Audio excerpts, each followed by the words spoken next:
Hello and welcome to the FF News Virtual Arena. I'm your host, Doug Mackenzie, and on today's Virtual Arena podcast, we're going to be looking at payments authentication. And with huge changes to the way that we pay, the culture, the regulation, and the tech is evolving faster and faster. So this industry needs executives that keep their ears to the ground about any and all innovation in the space. And joining me here today, I have three fantastic speakers who are leading this industry. First up, we have Quentin Stephen from Giesecke and Devirent, or G&D. Also joining us, we have Linda Weston from Barclaycard Payments. And last but not least, we have Andrew Shikiar from the FIDO Alliance. Now, let's kick off. And I think the best way to start things off is to kind of set the scene. So what are some of the current challenges facing the payments industry, especially when it comes into regards to authentication? Linda? Thank you very much.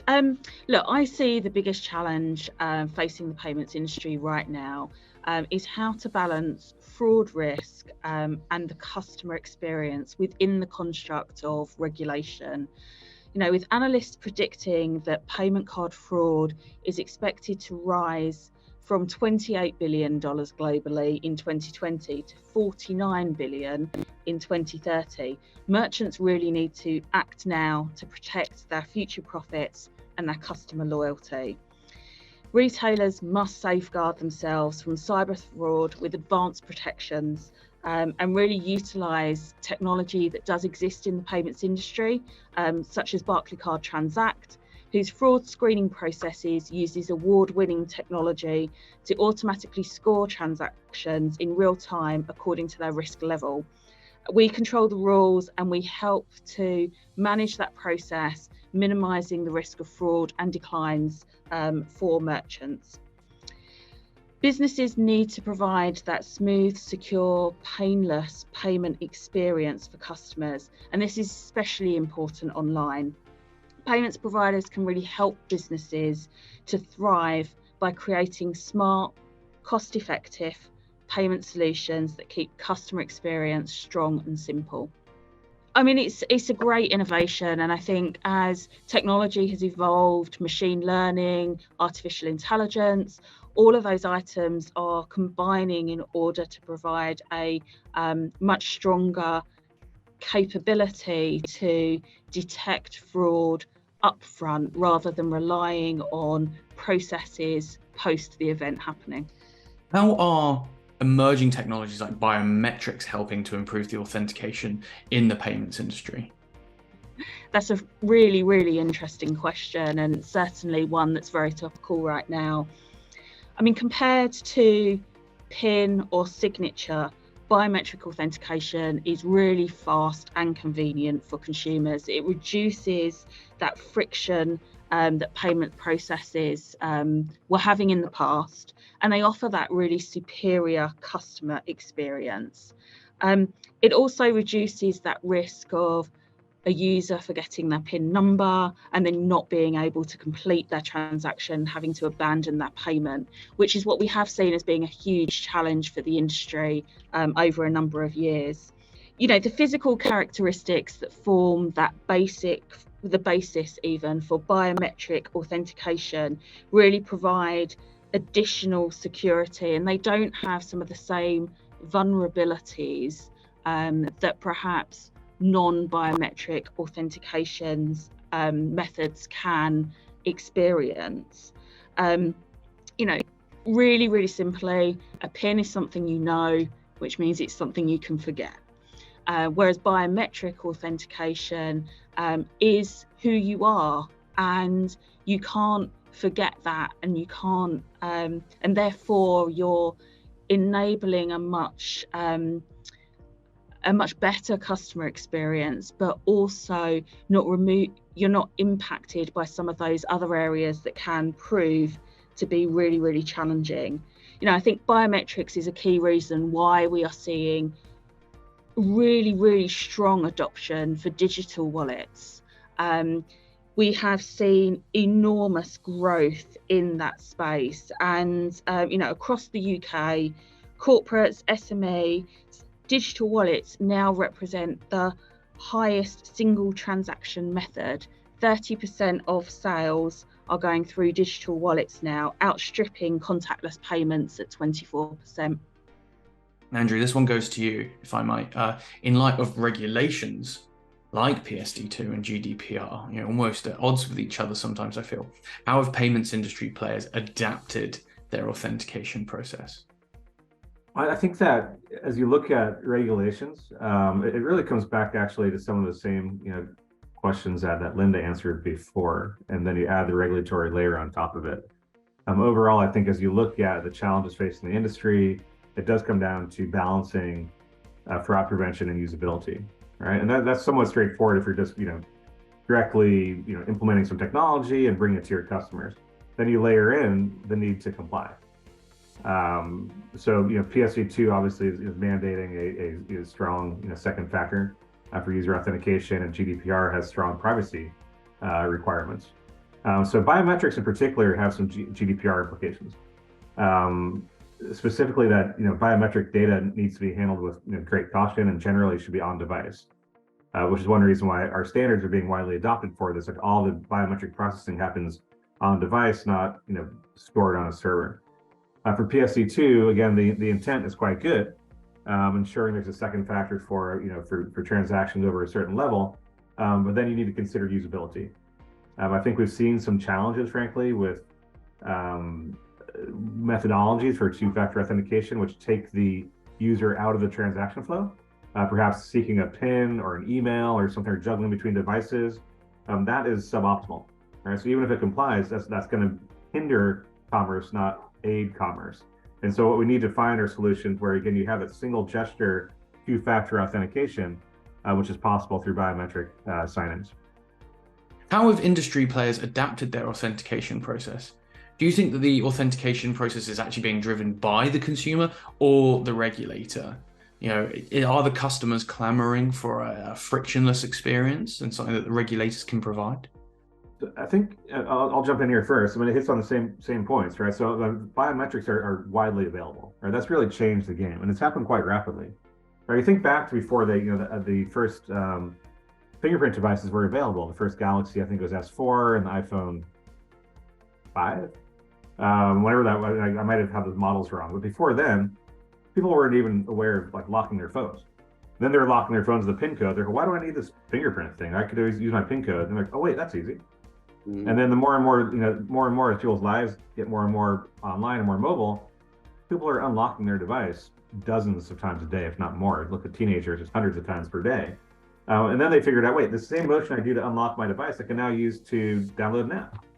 I can also do this now to activate my password manager. I can also do this to make a transaction. So as the BOM cost for devices has come down and integrating these biometric components, as the biometric components have upped their game in the level of sophistication and accuracy, it really does open the door for more and more retail payments to be done securely on mobile devices, whether that is remote transactions or accessing a digital wallet locally for in-store payment.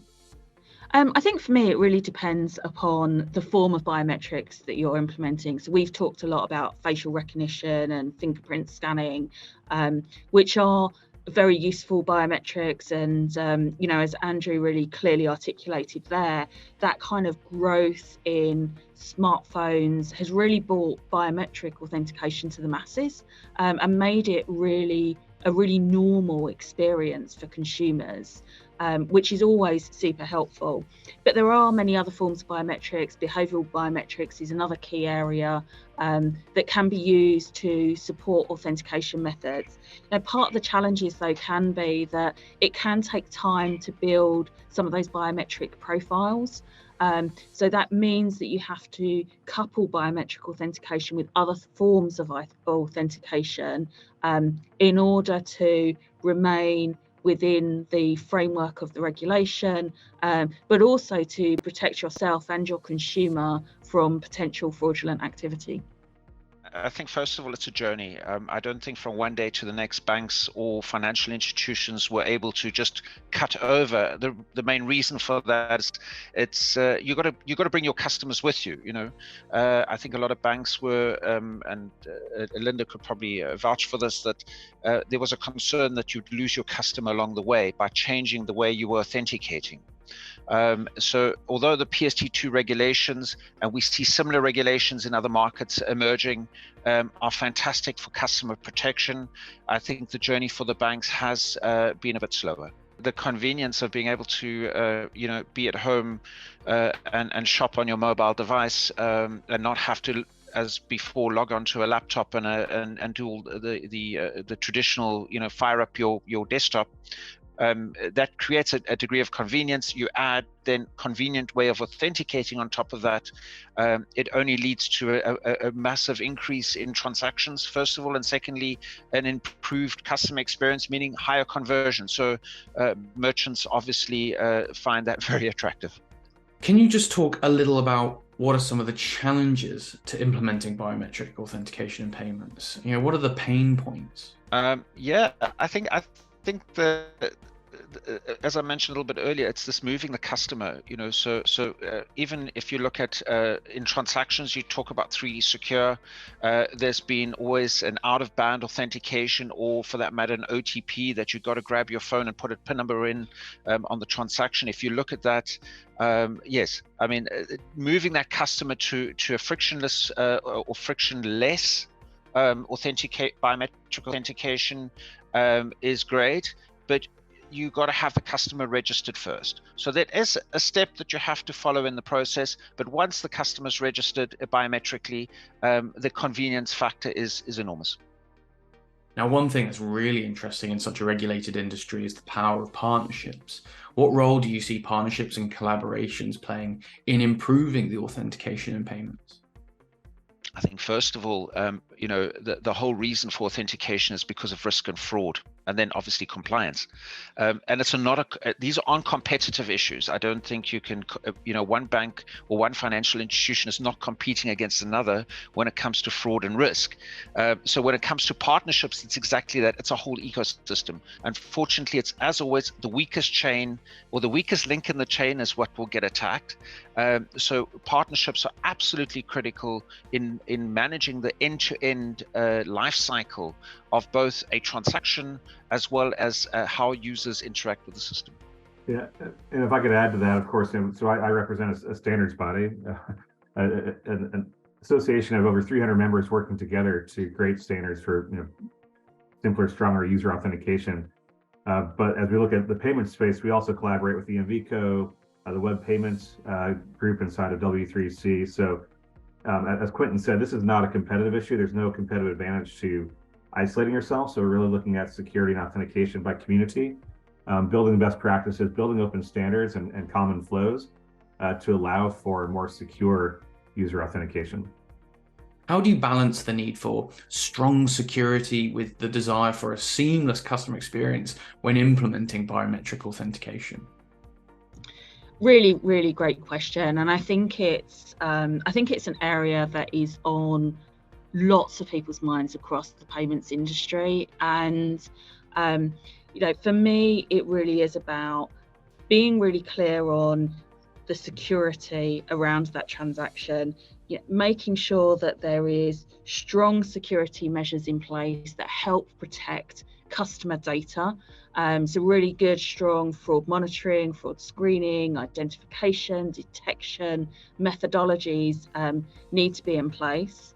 I think also really thinking about where there are opportunities to manage risk without needing to go down the route of authentication. So you're not authenticating every transaction with biometrics, but you are looking at opportunities and authenticating the most risky transactions. So within Barclaycard, we have a product which we call Barclaycard Transact, but that makes use of some of the exemptions that exist under PSD2, where you can take a risk-based approach to not drive authentication for every single transaction. Then when you do need to perform authentication, really thinking about that simple customer experience that drives out the most value. I mean, look, our research shows that 80% of consumers are willing to take a little bit of time out to complete their transaction if they feel like it's going to drive protection for them. That's a really great result and a great statistic. But as an industry, we also need to continue to evolve that technology to create longer term sustainable customer experiences. Linda, how does Barclaycard go about finding the right level of friction for a customer? I think it's really all about managing and assessing risk that's associated with transactions, and being able to accurately assess the risk that is involved in that payment that's being made, and balancing that alongside the customer experience is going to be really critical to finding the right balance. And within regulatory framework, there is some guidance on how to do that, but I think it is also down to the industry to really work together to combat fraud and help to drive seamless authentication experiences. Yeah, because I feel like when you're in the US, you can just use a credit card. You don't have to do any authentication off the back of it. You can just use someone else's card, for instance, right? Customers, I think, have an expectation to be involved in the transaction, specifically their transaction approval. I think, yes, with small transactions, or as the banks manage the transactions and profile them, yes, not every transaction, but I do believe when it starts becoming a risk for the customer, in other words, a large value transaction, they definitely want to be part of that process. They're happy to have some level of friction in there. Andrew, I have to ask, what's the difference between authentication in the EU compared to what you would probably find in the US? Well, I think the same capabilities are there in the device, but it comes down to processes for things like transactions. So the consummating transaction, authenticating transaction in the US is inherently different than, or it has been inherently different than it is in Europe and in Asia, for that matter, as well. But I think all the topics we're covering today are hitting on these points, and the common element, the common challenge, no matter where you're conducting payments or authorizing payments, is, I think, this balance of fraud versus usability. And while technology has evolved greatly on all things fraud, and all things authentication, identity, the human element remains the most important part, in my view. If you make something too difficult and too full of friction, users won't convert transactions. If you make it too soft, they won't feel confident. And so it's interesting. Over the years, the conversations I have about user authentication, about FIDO authentication, have shifted from ones that were really rooted in security to now every conversation is very much about usability. Right? How does this impact my customer experience? How does this affect my brand? And I think it's also interesting, it depends on sector also, right? So regulated industry will have a different point of view on this than, say, e-commerce. One of our e-commerce members recently was relating a story. This is a pretty large one. Around 15% of their customers, every time they sign in, can't remember their passwords, right? And we know there's around a 50% shopping cart abandonment rate for people who don't know their passwords. That's a huge opportunity loss.